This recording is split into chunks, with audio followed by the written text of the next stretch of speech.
KPSTA Sasthamkotta ഉപജില്ലാ സമ്മേളനം നടത്തി. യാത്രയയപ്പ് യോഗവും ഇതോടനുബന്ധിച്ച് നടത്തി. ഭാരവാഹികളെയും തെരഞ്ഞെടുത്തു. KPSTA ശാസ്താംകോട്ട ഉപജില്ലാ സമ്മേളനം നടത്തി. ഇതോടനുബന്ധിച്ച് യാത്രയയപ്പ് യോഗവും നടന്നു. ഉച്ചഭക്ഷണ തുകയും അധ്യാപകരുടെ DA കുടിശ്ശികയും ശമ്പള പരിഷ്കരണ നടപടികളും ലഭ്യമാക്കണമെന്നും പങ്കാളിത്ത പെൻഷൻ പിൻവലിക്കണമെന്നും ഉപജില്ലാ സമ്മേളനം ആവശ്യപ്പെട്ടു. മനക്കര MLPSൽ നടന്ന ഉപജില്ലാ സമ്മേളനം സംസ്ഥാന സെക്രട്ടറി ജയചന്ദ്രൻ പിള്ള ഉദ്ഘാടനം ചെയ്തു.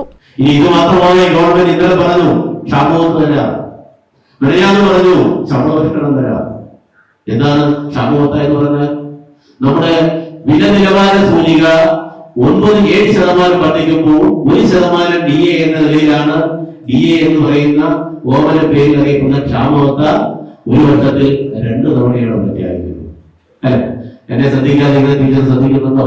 എപ്പോഴൊക്കെ DA പ്രഖ്യാപിക്കുന്നത്? ഉപജില്ലാ പ്രസിഡന്റ് സുദീന SR അധ്യക്ഷത വഹിച്ചു.